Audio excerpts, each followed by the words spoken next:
샬롬. 성령의 열매는 하나님의 성품입니다. 하나님의 성품은 성령의 열매죠. 우리는 성령의 열매 7번째 충성에 대해서 그동안 쭉 살펴봤습니다. 여러분, 충성에 대해서 어떤 의미를 받으셨습니까? 또 어떤 교훈을 또 우리가 생각해 보았나요? 우리는 그동안에 충성스러운 증인들, 성경의 인물들을 쭉 살펴보았습니다. 그래서 오늘은 그러한 인물들에 대한 평가, 재고, 그리고 우리가 깊이 교훈 얻는 일종의 그 믿음의 저력들을 확인해 보는 그런 시간이 되기를 소망합니다. 고린도전서 4장 1절 2절 함께 읽습니다.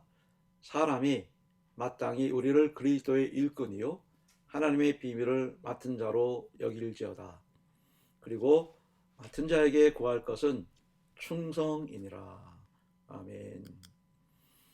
우리 그리스도인들이 말하는 온전한 충성이라면 신앙의 기본이 되는 것이고 신앙의 목적이라 이렇게 충성을 정의할 수 있습니다.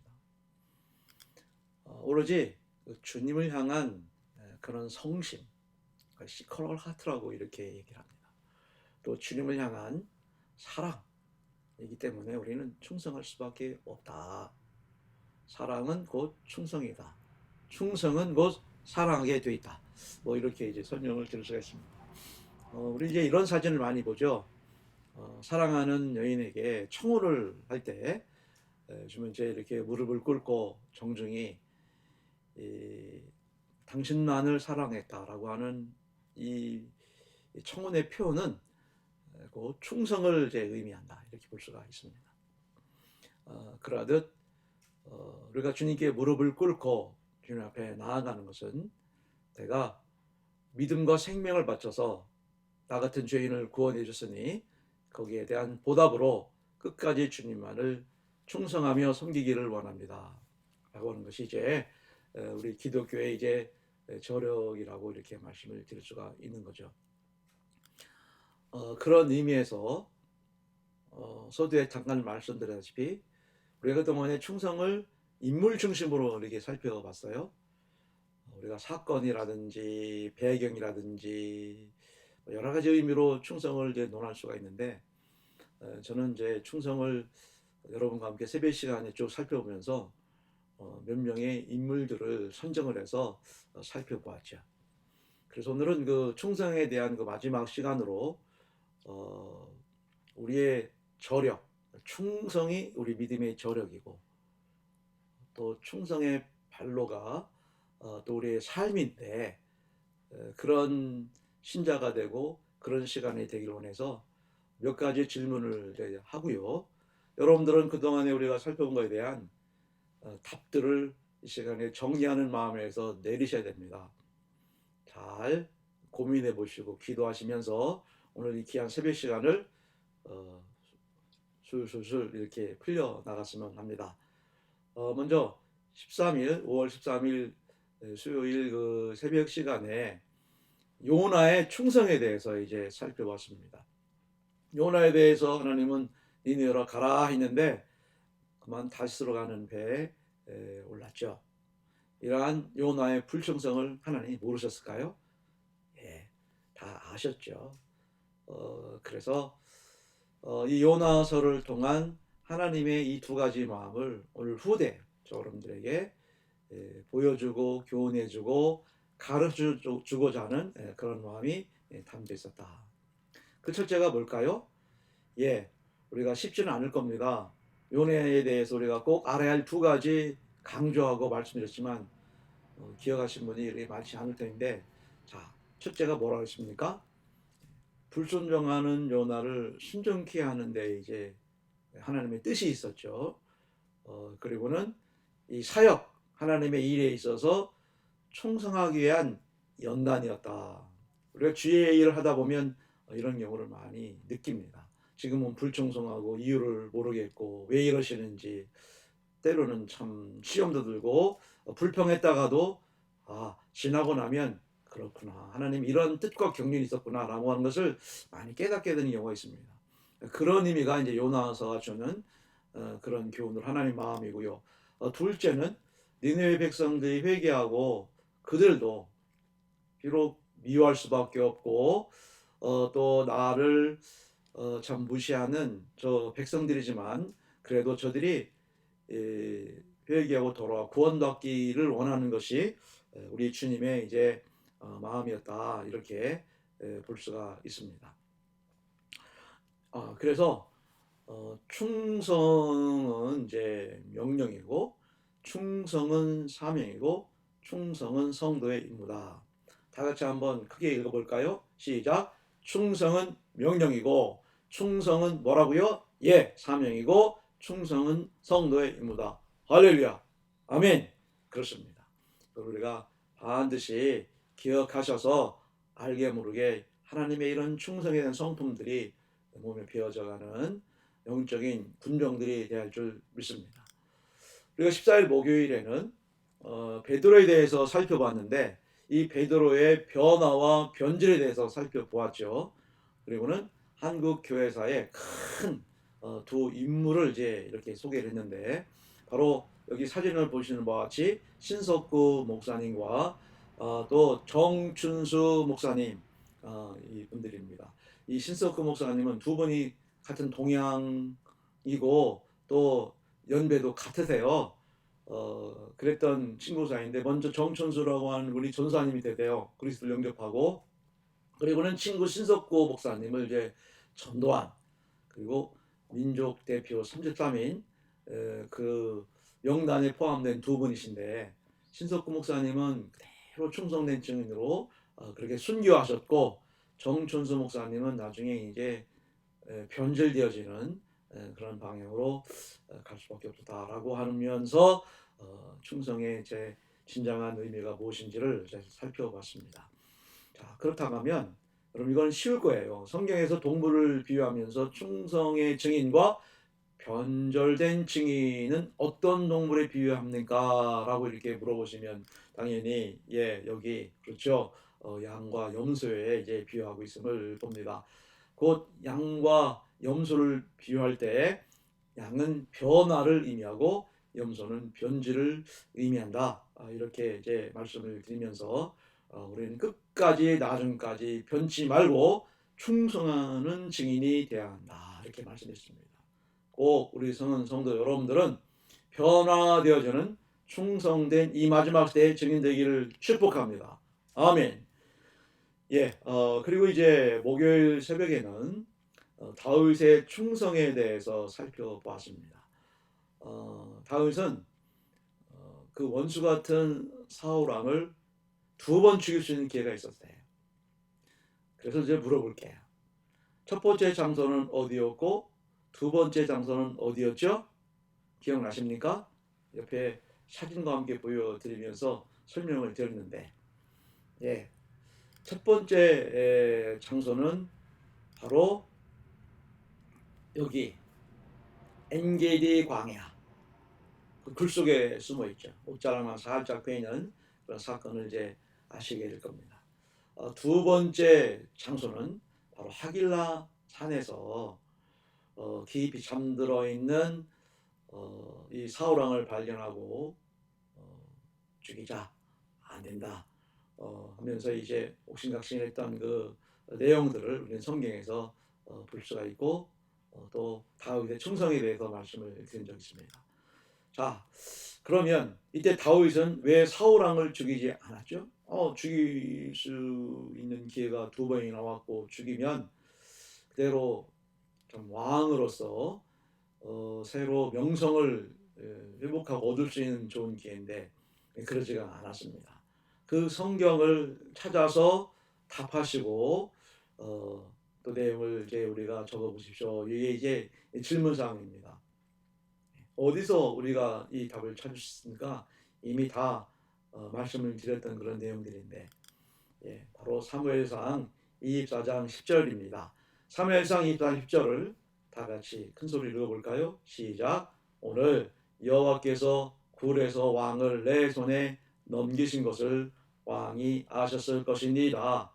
어떤 사람이 나를 권하여 왕을 죽이라 하였으나 내가 왕을 아껴 말하기를 나는 내 손을 들어 내 주를 해하지 아니하리니 그는 여호와의 기름 부음을 받은 자이기 때문이라 하였나이다. 네. 바울의 이것이 이제 여러분 이제 다윗에 대한 그의 그 충성심, 하나님이 기름 부음 받아 세운 왕을 감히 내가 손을 댈 수 없다. 이러한 그 고백을 그의 신앙을 통하여 그의 인격을 통하여 그 하나님의 충성된 증인으로서의 모습을 통하여 우리가 잘 배워야 할 교훈이 여기에 이제 담겨 있는 것을 봅니다. 자, 이제는 이제 바울로 넘어가죠. 바울의 충성을 얘기할 때 일반적인 충성과 온전한 충성에 대해서 말씀드렸는데 일반적인 충성과 온전한 충성에 대해서 설명해 보십시오라고 하면 어떻게 여러분들을 설명할 수 있을 겁니까? 먼저 여러분 답을 해보시죠. 일반적 충성과 온전한 충성. 간단합니다. 일반적 충성이라고 한다면 사람이 사람의 힘으로 하는 충성이에요. 그것이 나라를, 가정을 또 내가 섬기는 어떠한 그 분을 위해서 우리는 충성을 하죠. 그러한 그 충성들을 우리는 일반적인 충성이라고 한다면 온전한 충성이라면 주님의 힘으로 내가 전적인 주의 은혜로 성령의 역사하심으로 주님께 이 받은 사랑을 보답하는 이러한 충성을 온전한 충성이다. 사람의 힘으로 하는 것은 일반적인 충성, 다 우리가 주변에 하는 얘기들이고 우리가 정말 이 시간을 통해서 쭉 논하고 있는 충성은 온전한 충성인데 이 충성이 주님의 힘으로 하는 것이다. 그러니까 내가 주님의 힘으로 못해서 좀 시험도 오고 어려움도 와도 우리가 깨닫고 이러면 안 되겠다 싶어서 인간적인 그런 마음은 이제 버려버리고 온전히 성령 의지하고 주님 십자가 달린 주님의 무릎 꿇고 고백하고 기도하면서 그분의 힘으로 이 충성을 변치 않고 해달라고 하는 그 매일매일의 이 새벽 영성을 통해서 확인하는 겁니다. 중보열정을 통해서 우리가 깨닫는 거고요. 그래서 온전한 충성에 대해서 말씀을 드렸죠. 자, 그런 의미에서 같은 사람이지만 사울의 충성과 바울의 충성의 다른 점은 뭡니까? 라고 물어봤죠. 예, 당연히 사울의 충성은 사람에게 인정받는 충성이었습니다. 사람들에게 이제 급급하고 연연했던 것을 볼 수가 있습니다.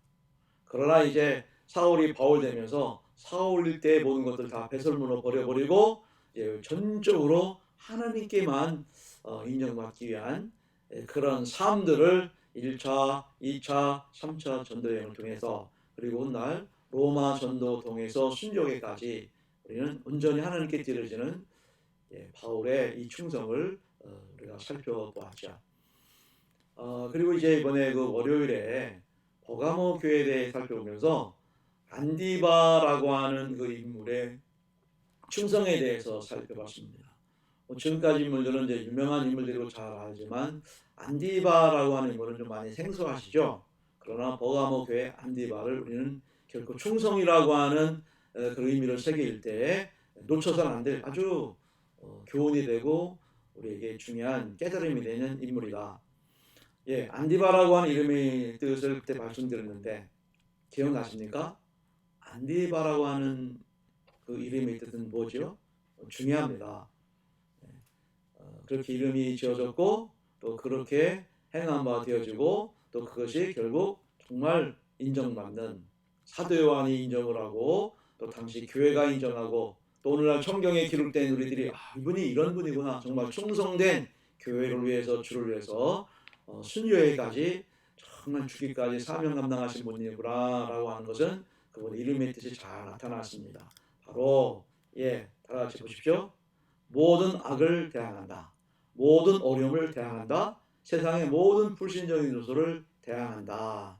라고 하는 그런 뜻이 암디바다. 이렇게 이제 우리가 배우게 된 거죠.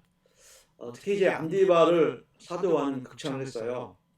내 충성된 증인이라 이렇게 하셨는데 그렇게 말한 결정적인 이유는 무엇이었나요? 예, 요한계시록 2장 13절을 통해서 답해 보시기 바랍니다. 이제 그렇죠. 예, 여기에서 우리는 버가모가 사탄의 권자가 있는 그런 사악한 그런 죄악의 도시였죠.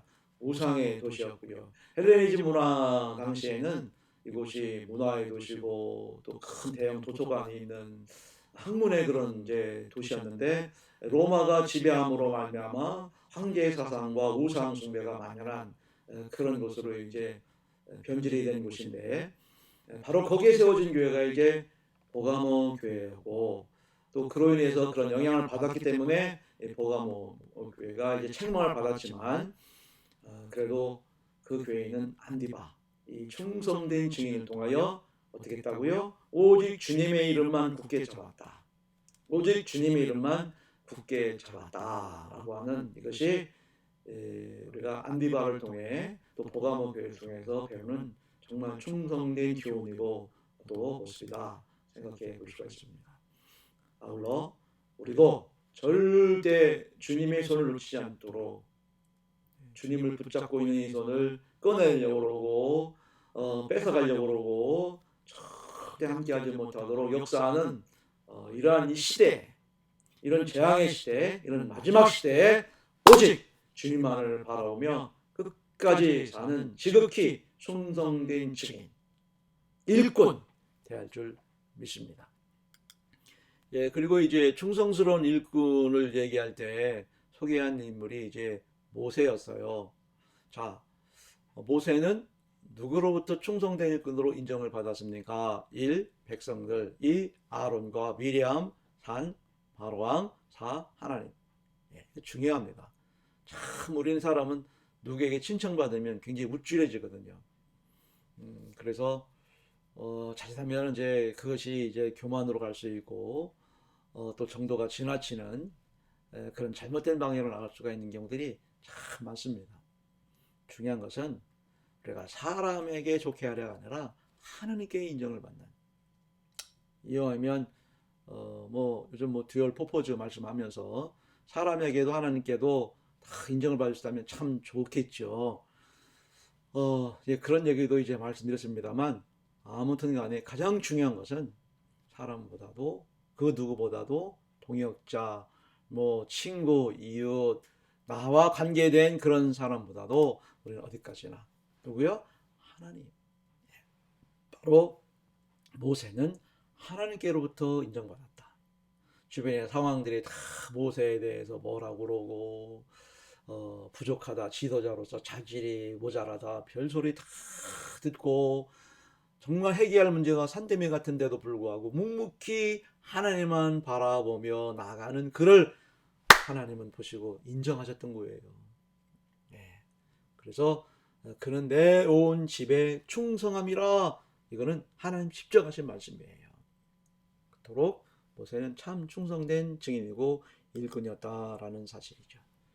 자, 그런 의미에서 우리 모세 부모님의 이름과 뜻을 좀 우리가 말해보자 이렇게 얘기를 했는데 그 이름의 뜻이 바로 붙인 아브라함은 고상한 백성, 모친 요게벳은 여호와는 영광이시다라고 하는 이런 이름을 가지고 있습니다. 이렇게 부친의 이름의 뜻이 중요하다는 거, 그분들의 신앙과 삶이었던가를 잘 우리에게 가르쳐주고 있고 또 그분들의 영성과 또 지혜와 눈물이 있었기에 다른 사람들은 그 귀한 아들을 참 바로왕의 그 폭행에 의해서 참 가슴 아픈 일을 겪지 않습니까? 그런데 우리 요게벳은 극적으로 칼대 상자 담아 아들을 살려냄으로 인해서 어떤 결과를 초래했나, 우리는 이 가정의 달을 맞이해서 이 문제도 우리가 한번 생각해 보자 이런 말씀도 드렸습니다. 아무튼 모세가 하나님께 충성하고 백성에게 정말 충성할 수 있던 그 비결은, 그 원동력은 바로 배우의 눈물, 누구요? 부모님의 눈물과 기도 때문이었다라고 하는 점은 꼭 우리가 기억해야 할 중요한 점이라고 생각됩니다. 그리고 무엇보다도 별 모함을 받고 말할 수 없는 고통 가운데서도 말씀드린 것처럼 묵묵히 하나님만 바라봤다. 성실했고 신실했다. 그래서 맡겨진 사명을 잘 감당했다. 그래서 충성 니꼴 그 자체가 모세였다. 이렇게 이제 살펴봤죠. 그리고 우리는 요나, 베드로, 다윗, 바울, 안디바, 우리 여러 인물들을 생각해 봤는데, 인물뿐 아니라 사건을 통해서 역사적 시대적 배경을 통하여서도 우리가 성경에서 이 충성이라고 하는 정말 이 의미를 찾는 내용들은 많다고 봐요. 아무튼 간에 이 마지막 시대, 재앙의 시대에 꼭 우리 성은의 공동체 여러분들은 충성된 증인 되기를 축복합니다. 아멘. 예. 꼭 기도하실 때 내가 변치 않는 끝까지 남은 자 반열에 속해 충성된 증인으로 살게 하소서. 그렇게 우리는 눈물로 기도할 중요한 모습인 줄 믿습니다. 자, 우리 함께 성령의 열매를 모처럼 만에 다 같이 읽어볼까? 시작.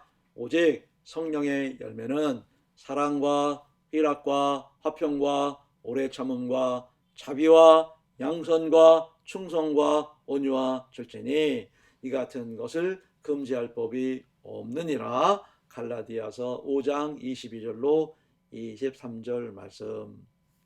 감사합니다. 오늘도 주 안에서 승리하시고요. 오늘도 수요예배가 있어요. 저녁에는 수요예배를 드리는데 우리 이제 홍승철 전사님이 다음 주 월요일이면 목사 안수를 서울신학대학에서 이제 받게 됩니다. 그래서 전도사로서의 마지막 공예배에 이제 예배를 이제 인도하시게 돼요. 만일 여러분은 참석하시고 기도해 주시고 이제 전도사를 사역을 마치고 목사님으로서 또 훌륭한 사역들을 감당할 수 있게 한 그런 협력과 또 눈물과 기도가 절실해야 할 줄 믿습니다. 감사합니다. 고맙습니다. 오늘 저녁에 꼭 뵙기를 원합니다. 교회에서요. 아멘.